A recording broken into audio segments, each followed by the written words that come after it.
3 poin ni ada mana? Kelahiran kitab-kitab dan kaedah-kaedah takhrij seumpama ini banyak membantu para pencinta ilmu dalam usaha mereka mendapat dan mengenal pasti sumber hadis dan statusnya.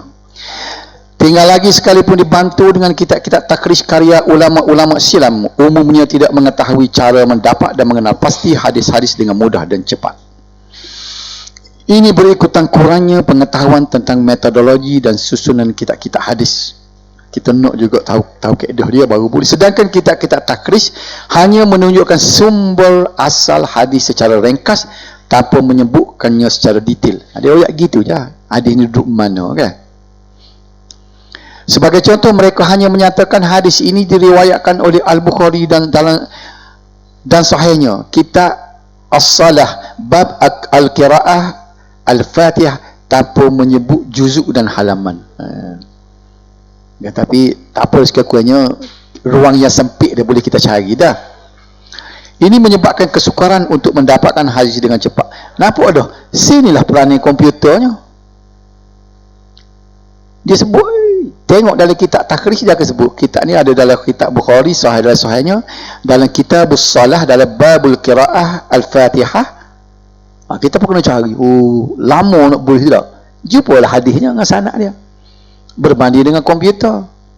Komputer sebut tu kak, bukan Bukhari saja, Muslim dia, Abu Daud dia, Nasai dia, jujur ada. Waktu saya nak tunjuk apa ni dalam tab tu tak boleh sambung. Siapa dia pandai nak mana nak kompor? Boleh? Boleh. Wak mai tab kadang kita terasa sini. Tab beli dah dengan kabel dia tak jadi. Apa kita tunjuk minggu depan Oleh itu perlu kepada satu kaedah dan metod tertentu bagi memudahkan proses takhrij sesebuah hadis.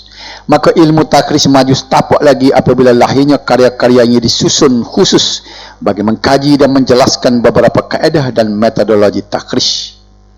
Selain itu, ia juga bertujuan menjelaskan metodologi dan susunan setiap kitab hadis yang dianggap sebagai sumber premier atau sumber asli dalam bidang hadis. Antara kitab takhrij yang dihasilkan dengan tujuan tersebut dan boleh dijadikan panduan bagi mendalami ilmu takhrij adalah seperti berikut. Kita sebut sajalah, maknanya kita tak guna-guna ni. Kita ada komputer ni. Husulut Tafrij bi Usulit Takhrij oleh Abu Al-Faid Ahmad Al-Ghimari. Ini ulama yang abad ke-14 lah ni. Usulut Takhrij wa Dirasat Al-Asanin oleh Dr. Mahmud Tahan. Kashful Lisam an Asraf Takhrij Hadis Sayyid Al-Anam oleh Dr. Abdul Latif.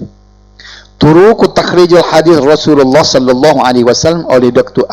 Abdul Mahdi Abdul Qadir. Ni ulama ni pada masa ni tak mati lagi dia ni. Usul Takhrij wa Turuq Takhrij Al-Hadis oleh Dr. Syakir Zaid Fayyad. Ni ulama baru belakang ni. Manhaj Dirasat Al-Asanin wal Hukmul 'alaiha wa yalih dirasah fi takhrij al-hadis oleh Dr. Walid Hasan. Ilmu takhrij al-hadis usul taraiquh oleh Dr. Mahmud Bakar. Takhrij al-hadis oleh Dr. Hammam Sa'id. Tabsitul ilmu takhrij oleh Dr. Mustafa Sulaiman An-Nadwi. Mafatihul ulum al-hadis wa turuq takhrijuhu oleh Muhammad Usman Al-Khis. Fan Takhrijul Hadis oleh Dr. Izzat Ali Atiyah. Manahijul Muhaddithin, Hududuha Ghayatuha wa Masadiruha oleh Dr. Nuruddin Itri. Itu nama-nama dia tu. Saya pun sebut saja. Tak tengok sebab apa? Ada komputer. Buat apa? Masa yang panjang nak boleh. Baik, turuk maknanya jalan. Jalan takhrijul hadis. Macam mana cara? Ni kita nak belajar juga walaupun pada komputer. Kalau turuk mana jalan-jalan, lagu mana cara nak takhrij hadis? Kita pun jawab, guna komputer. Susah. Ni dulu dah. Kita nak belajar juga cara dia ni. Secara umumnya, turuk ataupun jalan-jalan. Dia kata jamak bagi tarik. Jalannya tarik. Turuk atau kaedah dan metod takhrij hadis boleh dibahagikan kepada 5 cara. Nombor 1, takhrij berdasarkan pangkal hadis. Pangkal hadis ni pala. Nak cari ni. Ulama dulu nak cari hadis. Misalnya, kalau buniyal Islam ala khamsin, ambil pala dia bunia saat ni. Betul tak?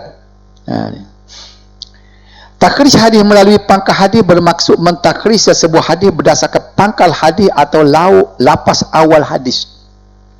Saya guna benda ni sebab software tak ada. Tahun 2000 ni, 2007 dulu ni. Masa buat TC ni. Saya duduk di Wakaf Baru di Morak. Ustaz Mak Mahmud. Ni dia ketua pengarah pengasuh. Dia ada satu bilik. Sebelum dia besar ni bilik dia. Kita hadis. Jadi penuh. Saya duduk rumah saya tu di pagi sampai ke balik sebentar pagi pula nak suruh situ. Sebab apanya tak ada komputer. Sistem tak ada masa tu. Jadi dia lalu juga lelah nak cari hadis, nak takhrij hadis. Ini bermakna kaedah ini bergantung sepenuhnya kepada lapas awal hadis. Kalau tengah, ini masalahnya. Nak ambil tengah tak boleh. Palu hadis. Kalau hadis tu kalau susunnya dia tak serupa, menjadi masalah juga. Cara ini dia anggap sebagai cara yang paling mudah dan cepat, namun ia memerlukan pengetahuan dan ingatan yang tepat mengenai lapas atau perkataan pertama yang terdapat dalam sebuah teks hadis. Sekiranya berlaku perubahan walaupun tahap yang paling minimum, berubah.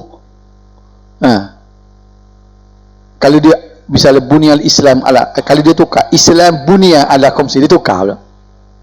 Jadi tak ada jumpa dah. Maka sudah pasti akan menyukakan proses takhrij. Misalnya daripada lapah, tengok, idza atakum tardawna dinahu, kepada lapas atakum tak ada iza, ataupun dia lau atakum ditukar iza tu kepada lau ata. Apa lagu mana lau dengan iza tu pula? Atau idza ja'akum tardawnahu, tengok, tadi idza atakum idza ja'akum, maka sukalah kita. Kalau ada berubah, kita dengar orang baca hadis lagu tu, rupanya hadis sebenar bukan lagu tu. Pusing dia punya perkataan dia. Sedangkan cara kita ni, kita berdasar kepada perkataan awal hadis, maka lambatlah benda ni. Itu nombor satu. Yang kedua, melalui cara ini ulama telah menghasilkan beberapa karya hadis yang disusun mengikut huruf abjad, bermula dengan huruf alif dan berakhir dengan huruf ya. Memanglah dia huruf abjad, nak cari perkataan tu kena tengok, lenguhlah beliknya. Apabila seseorang itu ingin mentakhrij sebuah hadis berdasarkan kaedah ini, maka mereka hendaklah mengetahui terlebih dahulu lapas awal hadis tersebut dengan tepat. Ni kemudian mereka hendaklah melihat huruf yang pertama kepada lapas tersebut dan diikuti dengan huruf yang kedua dan seterusnya. Sebagai contoh, apabila seorang ingin mendapatkan semua hadis man ghasyana falaysa minna, maka mereka hendaklah pergi ke tempat mim bersama nun, min nun, kemudian ghin bersama shin dan nun, begitulah seterusnya.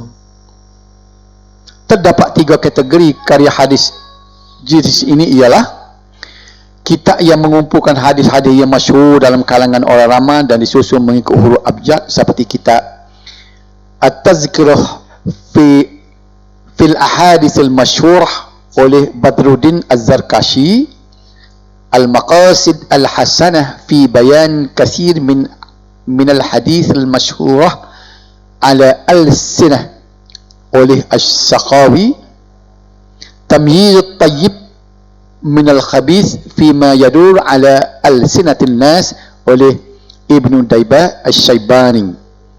Kitab-kitab yang menyusun hadis daripada kitab-kitab hadis tertentu mengikut huruf abjad, seperti kitab Al-Jami'ul Kabir oleh As-Suyuti. Ya, kitab ini lebih dikenali dengan nama Jami'ul Jawami'. Kemudian Al-Jami'us Saghir min Hadis al-Bashir lin-Nadhir oleh As-Suyuti. Al-Jami'ul Azhar min al-Hadis al-Nabawi oleh Al-Munawi. Kitab-kitab indeks atau al-Faharis, dipanggil Faharis, Faharis, dan mafatih bagi kitab-kitab hadis tertentu, seperti kitab Miftahus Sahihain oleh At-Tawqadi, Miftahut Tartib li Hadis Tariq al-Baghdad oleh Sayyid Ahmad al-Ghimari, Faharas li Tartib Ahadits Sunan Ibn Majah oleh Fuad Amrul Baqi. Antara kitab takhrij yang telah disebutkan, kitab yang paling popular ialah kitab Al-Jami' As-Saghir min Al-Hadits Al-Bashir Al-Nazir oleh As-Suyuti. Ia telah dicetak berulang kali dan sentiasa menjadi rujukan para penuntut ilmu. Kitab ini mengandungi hadis-hadis terpilih daripada kitab beliau. Jamul Jawami' yang dipilih daripada 30 buah kitab hadis. Okey. Jumlah keseluruhan hadis ialah 10,031 dan disusun mengikut abjad. Ni pun usaha bukan mahal. Ini 10,000 hadis disusun ke dia. Baik. Sekiranya seseorang mentakrih hadis melalui kaedah ini, khususnya melalui kitab Al-Jami' As-Saghir, maka langkah pertama ialah mereka hendaklah melihat atau mengingati lapas awal hadis. Misalnya ni hadis sahih ni, at-tuhur syatrul imam. Langkah pertama ialah pergi kepada bahagian yang dimulai dengan alif lam pada huruf ta, kemudian diikuti dengan huruf selepasnya iaitu huruf ha, dan begitulah seterusnya sehingga mereka menemui hadis tersebut yang di hujungnya menyatakan sumber dan statusnya dengan markah simbol gini. Dia tulis dalam hadis, dia tulis rekah lah, dia tulis ha mim ta ainun. Kemudian Abi Malik Al-Asy'ari sah. Maknanya ini bermakna hadis tersebut diriwayatkan oleh Imam Ahmad. Ni Hamini Ahmad, Muslim dan Tirmizi. Dan daripada mana? Daripada Abu Malik. Abu Malik memang daripada sahabat Abu Malik Al-Asy'ari. Dan status hadis adalah sahih. Kita kena tahu simbol tu. Cegi semula ni. Tiga ni. Ha min ta'ainu Abi Malik Al-Asy'ari sah. Makna hadis ni at-tuhur satu ini ada dalam kitab Imam Ahmad, Muslim, Tirmizi. Itu daripada sahabat yang bawa hadis itu ialah Abu Malik Al-Asy'ari. Hadis itu kategori dia sahih. Itu ya. Namun ini merupakan takhrij secara ijmali ataupun secara ringkas. Untuk takhrij yang lebih detail hendaklah dinyatakan seperti berikut. Hadis ini diriwayatkan oleh Imam Ahmad dalam musnadnya juzuk 4 halaman 260, atau hadis ini diriwayatkan oleh Muslim dalam sahihnya Kitabut Taharah bab Fadlul Wudu, nombor hadis 223 juzuk 1 halaman 17 ni. Kalau nak tisi tu gini ni. Termasuk dalam takhrij secara detail yang nombor hadis sekiranya ada, namun penerbit dah tahun cetak. Hal ini kerana sesebuah kitab terdapat banyak cetakan dan penerbit yang kemungkinan akan menyebabkan perbezaan halaman dan juzuk. Dia lain sikit. Dia lagi lah masa cetakan, tidak? Itu berdasarkan kepada pangkal kepala. Kemudian takhrij berdasarkan lapas hadis. Ni sini dia ambil mana-mana lapas. Kaedah ini ialah mentakhrijkan hadis berdasarkan mana-mana lapas yang terdapat pada nas atau teks hadis. Ni sini sikit. Dalam sepotong hadis tu ambil mana-mana lapas. Namun kebiasaan lapas tersebut ialah lapas yang gharib dan jarang digunakan. Kita kena cari hak gharib lah, hak pelik sikit. Kalau cari misalnya perkataan man kat orang tak leluh lah, berapa ada hadis man. Kita cari hak pelik, misalnya kita kata istita'ah, misalnya pasalnya jarang hadis ada perkataan tu, baru mudah cari. Kalau cari perkataan hak banyak guna kak, dia buat mari boleh 2,000 hadis berat kitanya. Kita cari perkataan gharib, perkataan yang terpencil. Nak suruh cepat. Lapas tersebut hendaklah terdiri daripada sama ada kata isim atau kata fi'il, perbuatan ataupun nama. Adapun haraf seperti alam manfi tu, orang tak cari hak tu, haraf ni banyak. Tidak boleh dijadikan asas mentakhrijkan. Faham ya? Antara kelebihan cara ini mudah dan cepat, terutama apabila lapas yang jarang digunakan dijadikan panduan dan asas mentakhrij. Selain itu, karya yang dihasilkan melalui cara dinyatakan sumber hadis yang terdiri daripada nama kitab dan bab malah dinyatakan juzuk dan halaman. Begitu juga mereka yang menggunakan kaedah dan cara ini mempunyai kebebasan untuk memilih mana-mana lapas yang terdapat dalam nas hadis yang dianggap lebih sesuai dan lebih mudah. Nampaknya lebih mudah dia pada kita guna perkataan pertama tadi dah. Disebabkan kelebihan kaedah ini juga mengandungi kelemahan. Kelemahan dia apa? Di antaranya ialah mereka yang memilih cara ini adalah seorang yang mahir dalam bahasa Arab, terutama mengenai tafsir atau pecahan. Kena tahu dari segi tasrih dia tu pula, isi fi'il dia tu pula. Misalnya lapas muta'ammidan ni, tak je pun cari muta'ammidan. Kalau tengok dalam kamus, kalau siapa dia nak tengok kamus, nak ngaji bahasa Arab apa, beli kamus tengok muta'ammidan, tak je apa. Sebab muta'ammid itu pecahan dia dah. Asal dia ialah amadan. Tak nak tahu mana kalau tak ngaji Arab. Letihlah dia muta'ammid dia. Dia kata muta'ammid mana. Ambil tengok. Orang ngaji tasrih, ngaji saraf. Dia tahulah barang ni. Ini kelemahan dia. Ya. Nak cari Muslim. Dia tak jumpa Muslim. Nak cari aslama. Salima. Karya yang disusun melalui cara ini juga tidak menyatakan nama sahabat tertentu yang meriwayatkan hadis sebagaimana kaedah sebelumnya. Selain itu kadang-kadang tidak memadai dengan berpandukan satu lafaz atau satu kalimah saja. Hal yang sedemikian kerana kemungkinan lafaz yang menjadi pilihan pentakrij tidak dimuatkan dalam karya tersebut yang memaksa mereka mencari lafaz yang kedua dan begitulah seterusnya. Itu dah lah. Cari lafaz ni tengok-tengok dah debu tu tak royak. Cari pula lafaz yang kedua pula. Boleh ke 10 hadis hari tu pakai cerah waktu no? Kita kau nampak tak? Nampaknya kepentingan komputer. Nampak tak?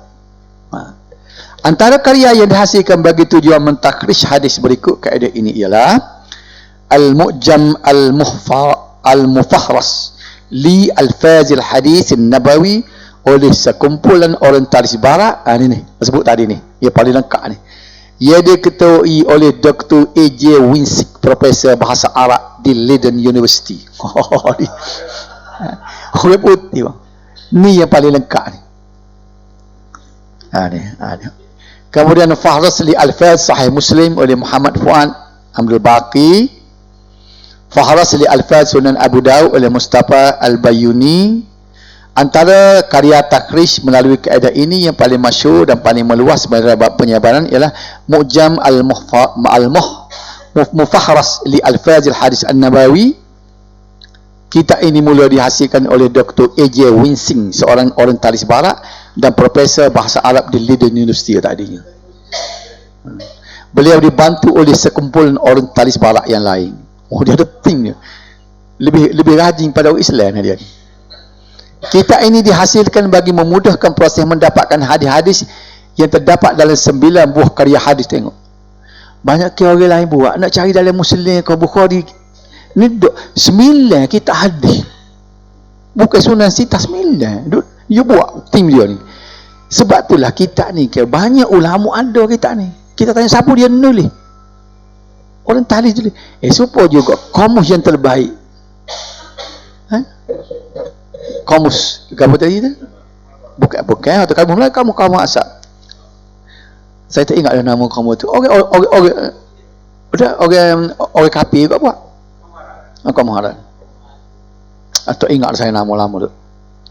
Lalu ni kamu pun tak tengok dah sebab dia ada Google Translate. Komputer kita lah ni ya. Mula tu belik tu kalau tengok perkataan ni, Google Translate. Lepas tu Google sarah nahwu semua ada. Saya tarik satu perkataan, nak tengok sarah macam mana dia tasrif. Mula kita kena tengok matan maksud. Nak tahu lagu mana dia sarah, dia sosok kita tarik dia royak habis dengan contoh ayat dengan gapo. Allah besar manfaat komputer ni. Rugilah orang yang tak reti komputer ni. 9 buah kitab kita kena ingat 9 ni hak Sunan Sittah dulu. Bukhari, Muslim, Abu Daud, Tirmizi, An-Nasai, Ibnu Majah. Tambah 3 lagi, Ad-Darimi, Musnad Ahmad dengan Muwatta Malik. Jadilah 9. Sebab tu dia panggil Al-Kutubut Tis'ah. Tis'ah tu 9. Ya. Metodologi dan susunan isi kandungan kitab ini adalah hampir menyamai kamus bahasa. Lafaz-lafaz gharib tersebut disusun mengikut huruf abjad. Setelah menyatakan lapas atau kalimah tertentu yang terdapat dalam sesebuah hadis, ia akan disusuli dengan menyebut nas hadis secara ringkas, kemudian diikuti dengan nama perawi yang meriwayatkan dan sumber asal hadis. Sekiranya seseorang ingin mentakhrij hadis dengan menggunakan kitab ini, langkah pertama ialah memilih perkataan atau kalimah yang paling menonjol dalam teks hadis dan sebaik-baiknya perkataan yang gharib. Gharib terpencil kita cari perkataan misalnya, kemudian cuba dapatkan perkataan asal kalimah tersebut serta melihat huruf pertama kalimah tersebut. Sebagai contohnya, sekiranya kita ingin mentakhrijkan hadis ini, kita tengok ni, la yu'minu ahadukum hatta yuhibbal li akhihi ma yuhibbul li nafsihi. Nak tahu hadis ni, nak cari mana dia? Lagu mana? Langkah pertama ialah memilih mana-mana kalimah yang terdapat dalam teks hadis tersebut. Misalnya kalimah yuhibbu, la yu'minu ahadukum hatta yuhibba. Kalau kita ambil yu'minu banyak sangat, ambil yuhibbu dan kembalikan kepada kalimah asalnya habba. Sebab kalau tengok dalam kamus sekali yuhibbu tak ada. Orang ngaji Arab saja reti yuhibbu ni tak ada dalam kamus, kena cari habba. Habba yuhibbu. Nak mana lagi kalau kita reti Arab ni? Tak ada takrij dah. Sebab tu dari sa'in Arab dia kata man fatahun nahwu wa dhakal aqras wa fahmuhu fi kulli ilmin muflis. Ni syair dia. Man fatahun nahwu wa dhakal aqras, siapa dia yang tak reti nahwu, dia adalah orang bisu. Wa fahmuhu fi kulli ilmin, kepahamannya dia dan setiap ilmu muflis, bangkrut. Tak reti Arab tak sedut pasal kita akan bangkrut. Ngaji-ngaji lekat, nak ngaji tajwid sekalipun, bila siapa kau kena reti Arab. Nak takrij lagi lah. Ni ada kelas-kelas Arab dia boleh faham. Habba yuhibbu, mari tak cari dalam kamus yuhibbu tak ada. Yo cari kat kepala yo. Letih lah kita tak je apa. Kena cari habba. Kamus Arab Indonesia tak boleh tu. Habba kan? Ya. Kemudian pergi kepada huruf ha bersama ba dalam al-mu'jam al-mufahras. Kita akan dapati pada juzuk yang pertama halaman 405 kalimah ahabba baru jumpa. Langkah seterusnya ialah mencari hadis yang dikenaki dan akan didapati pada halaman 407 seperti berikut. Ada tulis lagu ni. Hatta yuhibba li akhi aw qala li jarihi ma yuhibbu li nafsi min iman 717. Saya buat tu kok Arab situ dah. Tulis Arab dah. Akha iman 7 taqiyamah. Ini kok Melayu. Ini bermakna hadis ini diriwayatkan oleh Muslim huruf min. Dalam sahihnya Kitabul Imam nombor hadis 71 dan 72, dan Al-Bukhari huruf kha. Dalam sahihnya Kitab Al-Iman bab yang ke-7 dan At-Tirmizi huruf ta. Dalam sunannya Kitabul Qiyamah bab yang ke-59. Nampak tak? Kalimah lain yang terdapat pada hadis tersebut juga boleh dipilih seperti yu'minu, ahad, akhi ataupun li nafsi. Sekiranya tidak ada ketemu hadis yang dikenaki, bermakna kemungkinan besar hadis tersebut tiada dalam Al-Kutubut Tis'ah. Mana tak ada dalam kitab 9 sudah. Ada dalam Baihaqi ke? Ada dalam Daruqutni ke? Nampak tak? Okey. Contohnya hadis yang diriwayatkan oleh Al-Hakim, tak ada. Sebab dia Tis'ah tadi tak ada, 9 tak ada ke? Ibnu Hibban, Ibnu Khuzaimah dan lain-lain. Ni ada. Namun demikian terdapat juga hadis yang tercicir dalam Al-Mu'jam Al-Mufahras, sedangkan ia berada dalam kutub Tis'ah seperti daripada Sunan At-Tirmizi. Walau bagaimanapun jumlahnya amat sedikit. Nadir lah cara-cara yang berlaku-laku tu. Cara yang ketiga, dua tadi dah. Takrij berdasarkan perawi hadis. Saya sebut ni untuk ngaji sajalah. Cara kita cuba imbah kembali orang zaman dulu. Zaman kita komputer. Jadi sebab tu saya nak suruh biar jadi sangat nak ajar cara komputer ni dah. Termasuk dalam silibus juga ni. Nak ajar guna komputer tu kalau orang boleh buat. Boleh kan? Jadi ke tak? Kalau boleh tu alhamdulillah kita boleh tunjuk sini lagu mana cara nak guna. Masing-masing boleh beli. Telefon boleh masuk, cumanya kecil. Ya, saya beli tab besar sikit. Tab tu suka. Kita tengok tab tu suka A4 dah. Ketah dia kan? Tab murah lah ni. Berapa tak siapa 1000 ada dah. Hak Oppo ke apa tu? Baik, takrij berdasarkan perawi hadis. Kaedah ini ialah cara mendapatkan hadis berdasarkan nama perawi. Ni payah sikit ni. Kadang-kadang hadis orang baca tak ada ya perawi dah. Maksud perawi di sini ialah perawi pertama dan paling atas sebelum Rasulullah yang kebiasaannya ialah para sahabat. Payah juga kita mana tahu hadis itu Abu Hurairah ke Ibnu Umar ke dah. Namun terdapat juga golongan tabi'in sekiranya hadis tersebut ialah hadis mursal. Ni. Ingat dah, hadis mursal ni dia tabi'in riwayat terus kepada Rasulullah. Takrij syar'i ini bergantung sepenuhnya kepada nama perawi yang paling atas. Justru pengetahuan mengenai perawi atau sanad amat penting. Tanpa mengetahui mengenai perawi hadis adalah mustahil untuk mentakrij hadis mengenai kaedah ini. Jarang orang hafal perawi dah. Kalau ada la yu'minu ahadukum, kita tak tahu siapa dia, Abu Hurairah ke siapa dah. Terdapat 3 bentuk karya yang dihasilkan melalui cara ini. Yang persatu al-masani, iaitu kitab hadis yang disusun mengikut nama sahabat tertentu tanpa mengambil kira topik dan sebagainya. Susunan sahabat pula ialah mengikut aspirasi pengarang. Atas dia nak susun. Apa yang menyusun, ada yang menyusun mengikut kelebihan dan keutamaan atau berdasarkan siapa yang paling awam memeluk Islam. Ada juga yang menyusun mengikut kaedah kabilah atau negeri, dan tidak kurang juga yang menyusun mengikut hukum abjam ataupun mu'jam. Jadi payuh ni tak? Orang tak jarang orang nak guna cara ni. Bilangan kitab Al-Masani terlalu banyak sehingga mencecah angka ratusan. Al-Kattani dalam kitabnya Al-Risalah Al-Mustatrafah di halaman 74 menyerahkan sebanyak 82 kitab Al-Masani. Kitab jenis ini yang paling masyhur ialah Musnad Ahmad, Musnad Abu Daud At-Tayalisi, Musnad Al-Humaidi, Musnad Abi Ya'la Al-Mausili, Musnad Abd ibn Humaid dan Musnad Nu'aim ibn Hamad. Yang paling luas penyebarannya ialah Musnad Ahmad dan Musnad Al-Humaidi.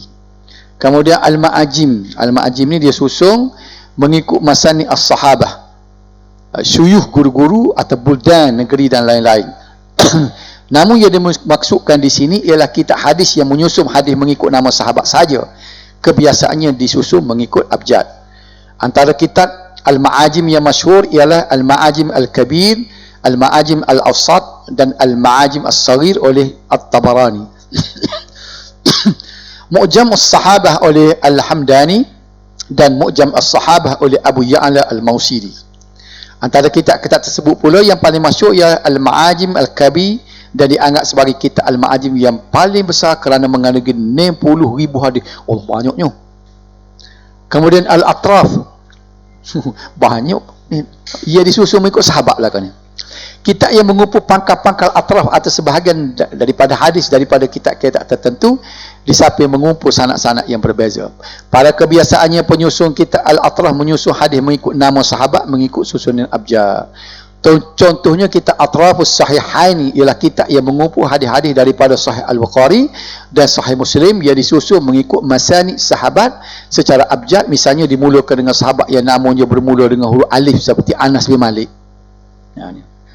Selain membantu mentakhris hadis, ia juga dapat menambah pengetahuan mengenai perbezaan sanad bagi sesebuah hadis yang dikumpul pada satu tempat serta bilangan hadis yang diriwayatkan oleh seseorang sahabat. Bilangan kitab Al-Atraf adalah banyak, dan yang paling masyhur ialah kitab Atrafus Sahihaini oleh Abu Mas'ud Ad-Dimashqi, Tuhfatul Ashraf bi Ma'rifatul Atraf oleh Al-Mizi, dan Ithaful Maharah fi Atrafil Asharah oleh Ibn Hajar Al-Asqalani. Atraf al-Masanid Al-Asharah oleh Abdul Busari, Zakhair Al-Mawaris oleh Abdul Ghani An-Nabusi.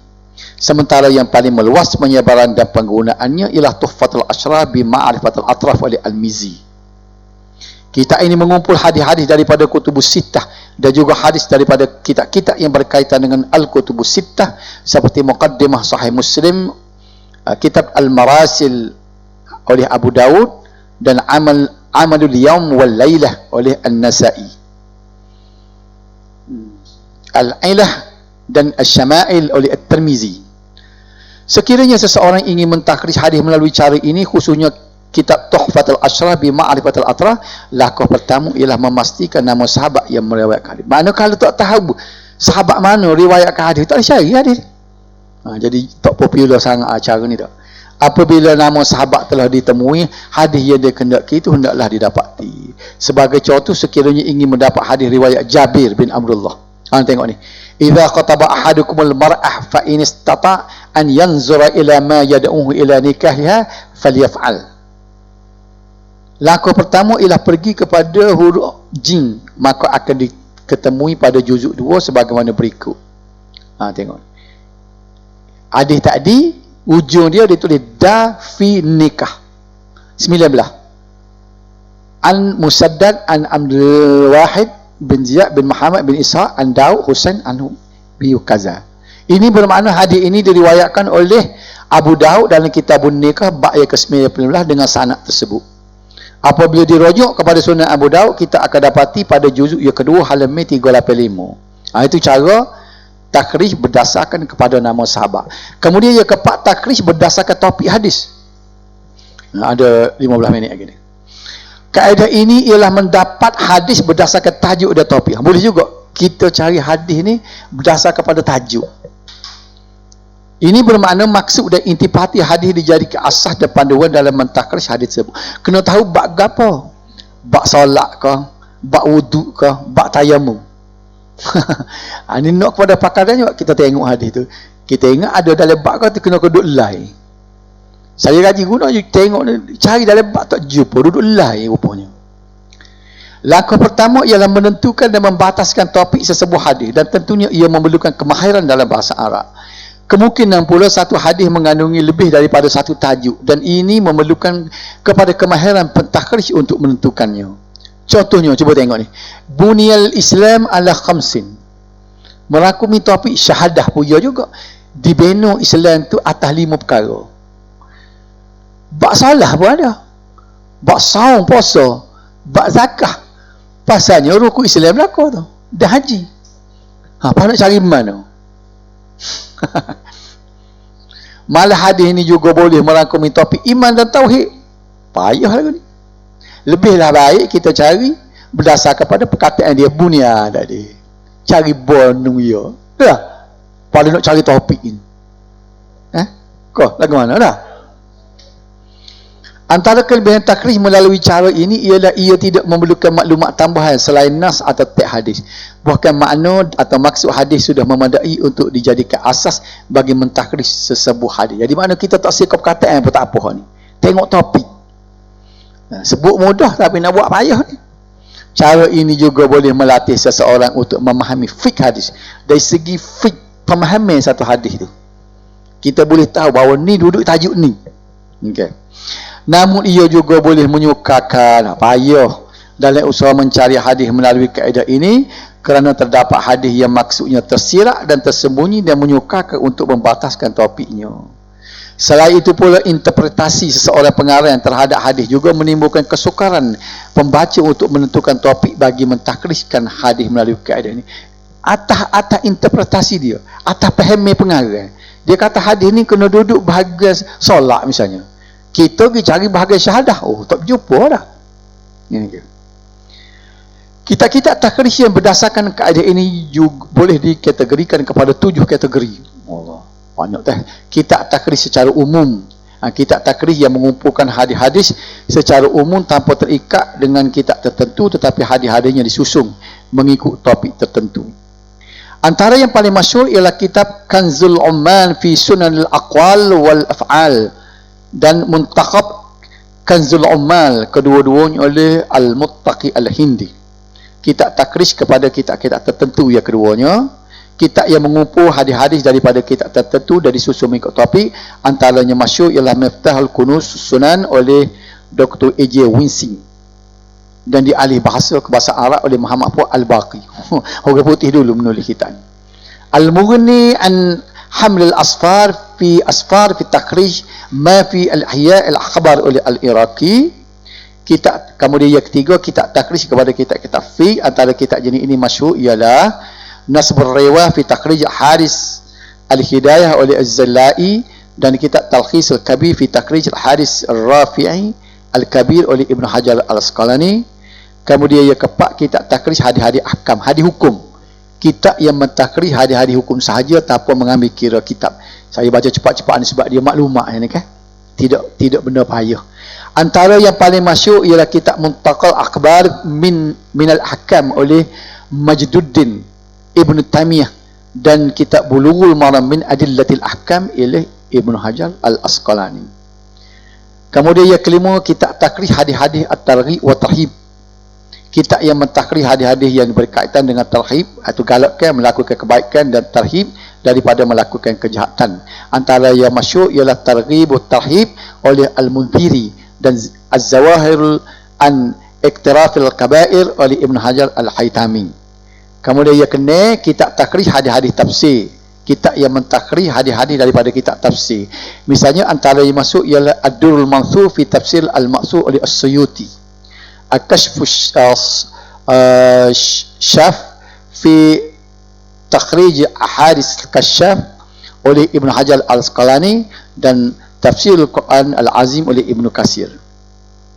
Kitab Fathul Qadir fi Fann Riwayah oleh wa Dirayah min Ilmu Tafsir oleh Asy-Syaukani. Dan kitab takhrij hadis-hadis sirah, akhir sekali. Sirah An-Nabawiyah, kitab yang mentakhrij hadis-hadis yang berkaitan dengan sirah Nabi. Antara yang paling masuk ialah Khasaisul Kubra dan Manahilus Safa fi takhrij hadis syifa. Kedua-duanya oleh As-Suyuti, dan Siratul Rasulullah sallallahu alaihi wasallam oleh Ibnu Katsir. Selain 7 kategori kitab takhrij yang disebutkan, mana-mana kitab takhrij yang disusun hadisnya mengikut topik adalah termasuk dalam kitab takhrij melalui topik hadis, seperti kitab Majma'uz Zawaid wa Manba'ul Fawaid oleh Ibnu Hajar al-Haytami, kitab Matalibul Aliyah bi Zawaidil Masanid al-Thamaniyah oleh Ibnu Hajar al-Asqalani. Begitu juga dengan kitab-kitab syarah kepada kitab-kitab hadis seperti Fathul Bari Syarah Sahih Bukhari oleh Ibnu Hajar al-Asqalani. Dia panggil kitab pasal dia susun mengikut topik juga. Kan? Umdatul Qari Syarh Sahih Bukhari oleh Badruddin Al-Aini. Dia bezanya kedua-dua ni syarah kitab Sahih Bukhari juga. Fathul Bari itu mengikut mazhab Syafi'i. Umdatul Qari ni kalau tidak silap saya dia mengikut mazhab Hanafi. Antara kitab-kitab takhrij melalui topik yang paling masyhur dan terbesar ialah Kanzul Umman fi Sunanil Aqwal wal Af'al yang dihasilkan oleh Al-Muttaqi Al-Hindi. Beliau telah mengumpul hadis-hadis daripada kitab Al-Jami'ul Kabir atau Al-Jami'ul Jawami' dan kitab Al-Jami'ul Saghir oleh Ziyadatuh oleh As-Suyuti. Sebanyak lebih daripada 40,000 hadis dikumpul daripadanya ke dalam lebih daripada 80 buah kitab. Duduk mana dah kita tu? Duduk mana? Nak putih kat paragraf mana? Sikit lagi dah. 4.5.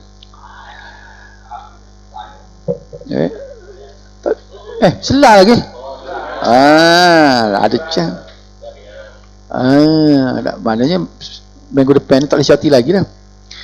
Sekiranya seseorang ingin mentakhrij hadis berdasarkan topik dan berpandukan kitab Kanzul Ummal, maka langkah pertama ialah melihat intipati hadis serta menentukan topiknya.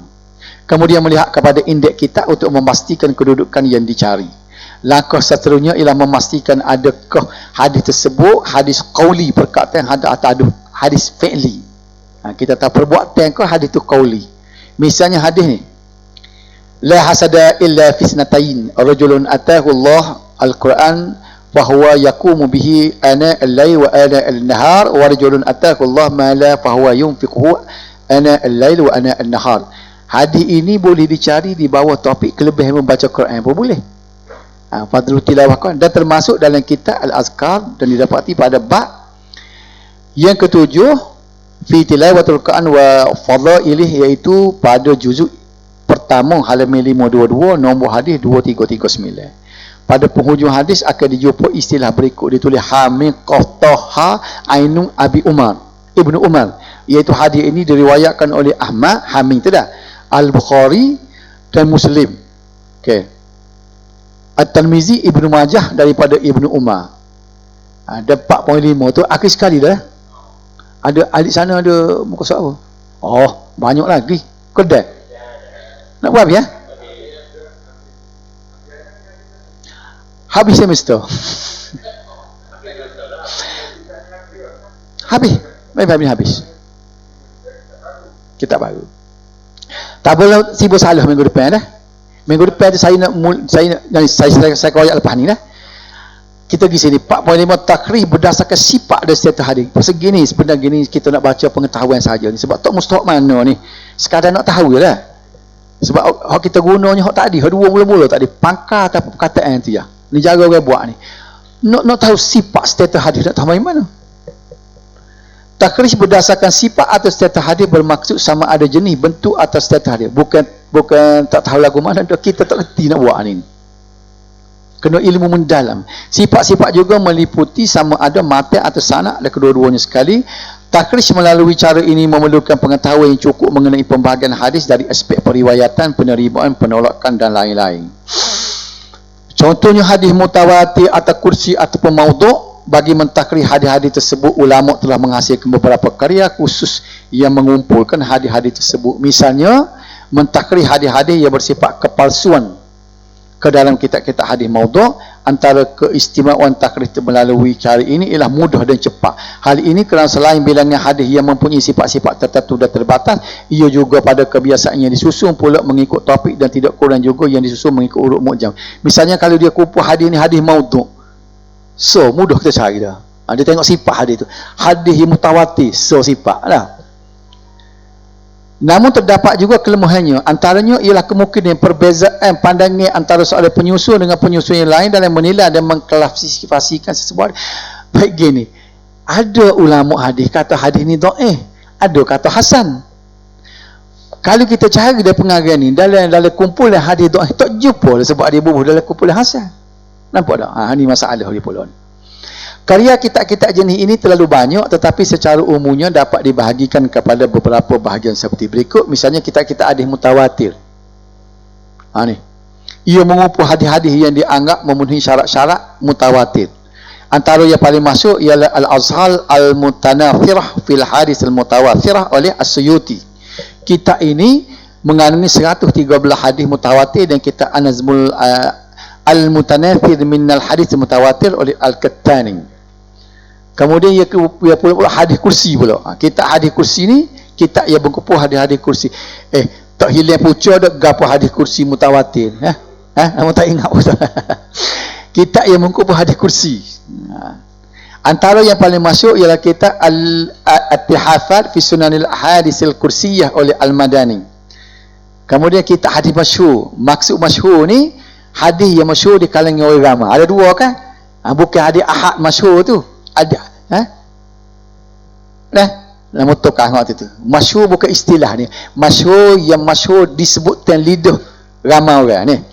Antaranya yang paling masyhur ialah kitab Al-Qasid Al-Hasanah fi Bayan Kasir min Ahadits Al-Mustahirah ala Al-Sinah oleh As-Sakhawi, dan kitab Kashful Khafa wa Muzil Ilbas ma ustuhir min al-ahadits ala al-sinatin nas oleh Al-Ajluni.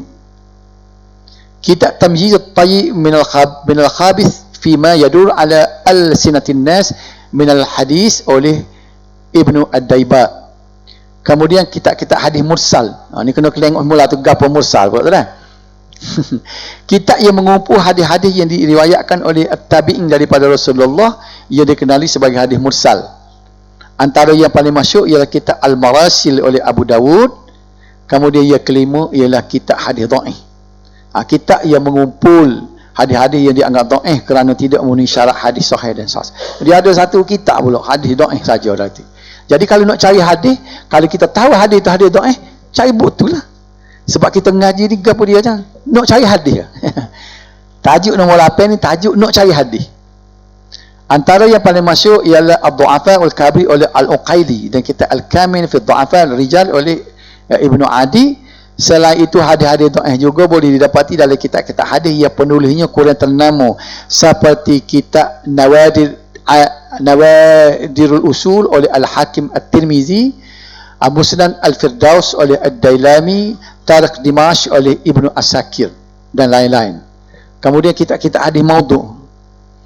Kitab yang mengumpul hadis-hadis palsu atau maudhu', antara yang paling masyhur ialah Al-Mawdu'ah oleh Ibnu Jauzi, Tanzih Syariah Al-Marfu'ah an al-Akhbar Al-Syani'ah Al-Mawdu'ah oleh Al-Iraq Al-Kinani, Al-Masru'ah fi Ma'rifat Al-Hadis Al-Mawdu' oleh Ali Al-Qari Al-Harawi, Al-Lari'ul Masru'ah fil Ahadits Al-Mawdu'ah oleh Jalaluddin As-Suyuti, Al-Fawaid Al-Majmu'ah fil Ahadits Al-Mawdu'ah oleh Al-Shawkani, Tazkirat Al-Mawdu'ah oleh Ibn Tahir Maqdisi, Al-Ilal Tanahiyah oleh fi Hadis Al-Wahiyah oleh Ibnu Jauzi. Selain kitab-kitab yang mengumpul hadis palsu, terdapat juga kitab yang secara khusus mengumpul perawi yang dianggap sebagai pendusta dan pemalsui hadis, dan pada masa yang sama disebut beberapa contoh hadis maudhu' yang direka. Antaranya kitab Ad-Du'afa wal Matrukin oleh An-Nasa'i. Dia bubuh nama perawi-perawi yang suka memalsukan hadis.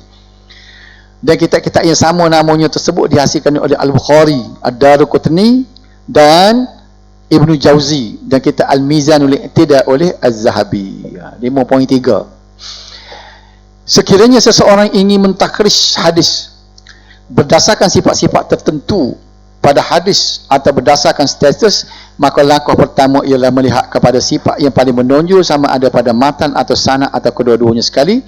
Setelah dikenal pasti, maka langkah seterusnya ialah mendapatkan kitab hadis yang bersesuaian dengan sifat atau status hadis tersebut dan pastikan metodologi susunannya seperti susunan mengikut hukum majam. Habis setakat tu berakhirlah. Tengok sini ni. Tengok ni. Berakhirlah pengajian semester 1. Minggu depan 23 Julai ni bermula semester 1. Semester 2. 30 Julai tu pula cuti antara semester. Patut